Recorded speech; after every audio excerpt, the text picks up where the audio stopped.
Olá, sejam todos muito bem-vindos aqui a mais um vídeo pelo canal Olho de Rapina. Eu, Rapinão, aqui com vocês.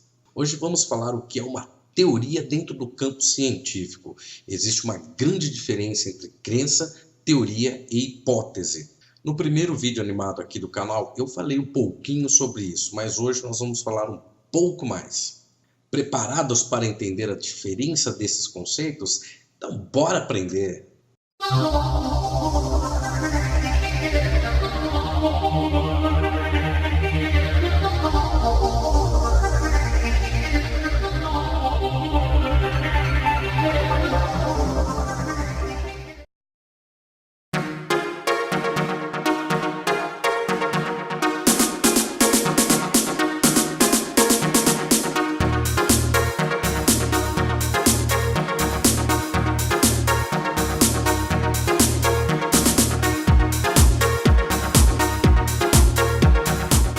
Sempre ouvimos o termo teoria quando falamos em termos científicos, e isso é algo que acaba um pouco confuso quando desconhecemos as bases fundamentais da ciência.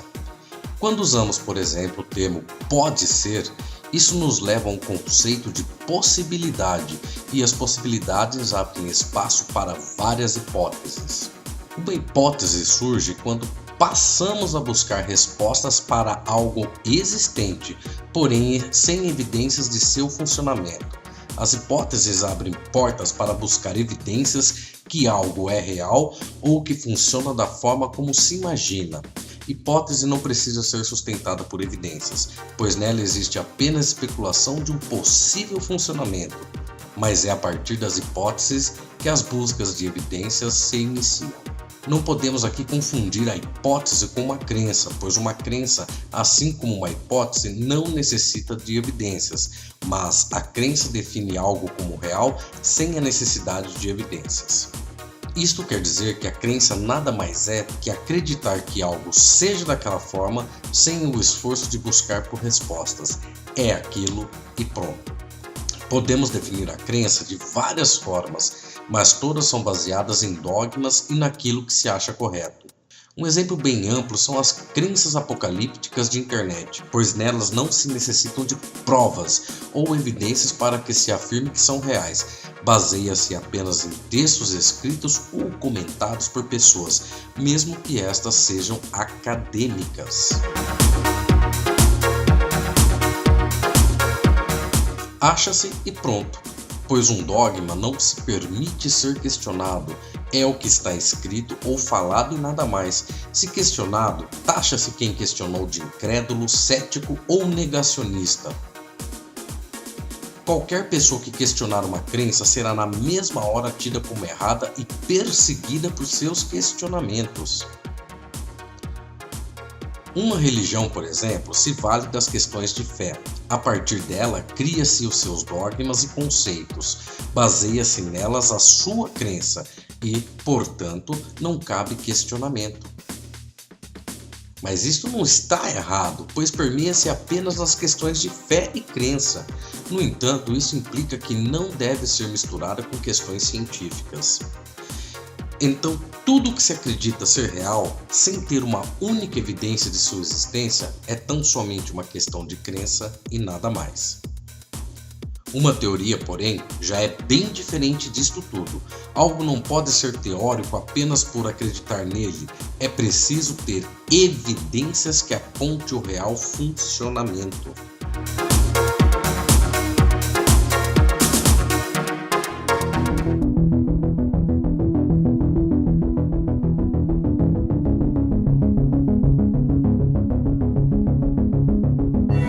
O engano é comum. Como disse antes, sem conhecimento básico dos fundamentos científicos, a palavra teoria cai no campo poético, literário e filosófico. Na literatura romanceada, por exemplo, a teoria é apenas uma ideia que explique um fato, mas isto não é ciência, e sim uma filosofia literária. Já na ciência, isso tem outras implicações. Voltemos às hipóteses. Existem várias hipóteses para explicar a relatividade, porém essas hipóteses são portas abertas para buscas de respostas que se alcançam através de evidências. sem as devidas evidências não passa de uma hipótese. Através das evidências, muitos procuram responder coisas como o funcionamento do tempo, do espaço, as leis gravitacionais e etc.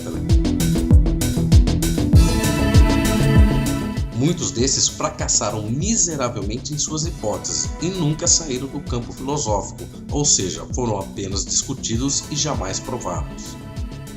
Quando Einstein propôs a relatividade geral, ele não criou isso de sua cabeça. Ele juntou peças de muitos anos de estudos de muitos cientistas e matemáticos. Ele lança hipóteses de funcionamento para a relatividade e, através delas, passa-se a buscar evidências. Depois dele lançar as hipotéticas situações que a relatividade proposta por ele deveria proporcionar, a primeira evidência surge.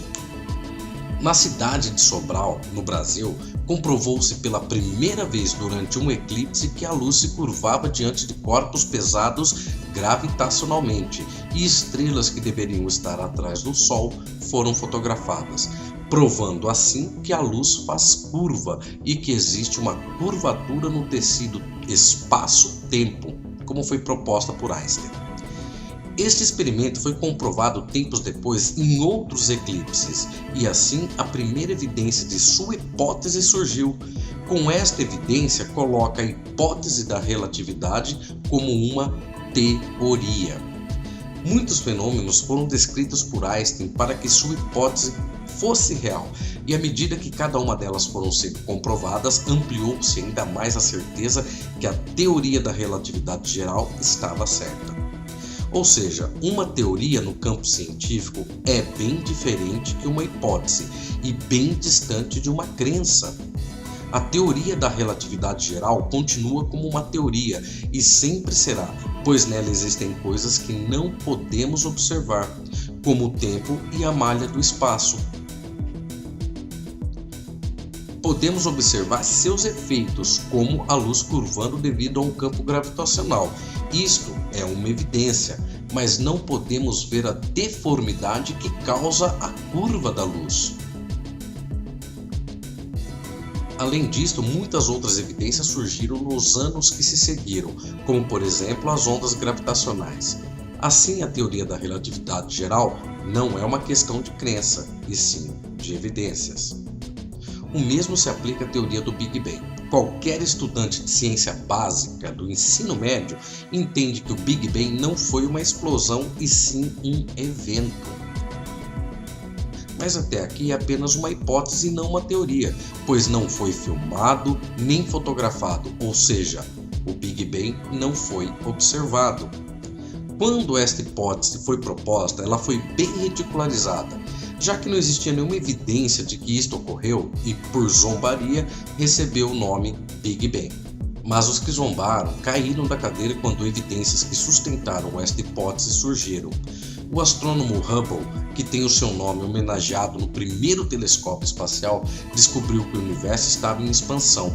Com anos de estudos e observação, ficou constatado que o universo estava expandido em velocidades cada vez maiores. Esta expansão só poderia significar uma coisa, que houve um início, e este início é o que de deboche passou a ser carinhosamente chamada de Big Bang. Surge aqui a primeira evidência que transforma o Big Bang numa teoria. Além dessas outras evidências, foram observadas, por exemplo, a radiação de fundo. Mas esta é outra teoria que permanecerá sempre uma teoria, pois jamais poderemos observar o início, mas suas consequências são observadas e evidenciam o seu acontecimento. Assim, a teoria do Big Bang não é uma questão de crença, e sim de evidências. O mesmo se aplica à teoria da evolução. Não foi observada, mas foi evidenciada, por exemplo, por fósseis e muitas outras evidências que implicam que Darwin estava certo. Existem muitas outras hipóteses para a evolução, mas todas sem evidências que se encaixam para explicar algo que indiscutivelmente aconteceu, mesmo sem ter sido observado. Apenas na hipótese de Darwin se encontrou evidências e muitas, que colocou como teoria mais aceita. Aqui então, podemos dizer que uma teoria para a ciência não é uma dedução ou um achismo, e sim um conjunto de evidências que apontam para a sua existência e mecanismo, sem a qual as evidências que diferem uma teoria de uma crença e também de uma hipótese não poderiam ser aplicadas. Para finalizar, veja o caso do nono planeta. Ele não é teórico, ele é hipotético, pois não existem evidências de sua existência. Mas matematicamente ele é possível, e as alterações gravitacionais no cinturão de Kuiper indicam sua possível existência, mas são apenas indicações e nenhuma evidência que possa ser usada para transformá-lo em uma teoria. Porém, qual seria a evidência necessária para comprovar a sua existência? Neste caso, apenas a observação. E se ele for observado, ele saltaria da hipótese direto para o factual, sem passar pelo campo teórico, pois foi observado. Agora, conjecturar a existência de qualquer coisa sem nenhuma evidência, ou será do campo hipotético, ou será no campo da crença. Se for no campo hipotético, inicia-se a busca por evidências em fatores físicos e palpáveis. As leis da física são imutáveis e jamais será considerada a hipótese como um fato se não houver evidências. E se for do campo da crença, é tido como real, mesmo sem evidência. A busca por evidências não é um fator principal, e se encontrar alguma evidência, tá bom. Se não encontrar, tá bom do mesmo jeito. É tido como fato independente de evidências. Mas qualquer evidência contra uma questão de crença é negada, rechaçada, criticada como falsa ou mentirosa. Consegue imaginar algo que é tido desta forma, como sendo real mesmo sem evidências, e tudo que prova o contrário é negado? Então aqui fica respondido o que é crença, o que é hipótese e o que é uma teoria. Até o próximo vídeo e um beijo do gordo.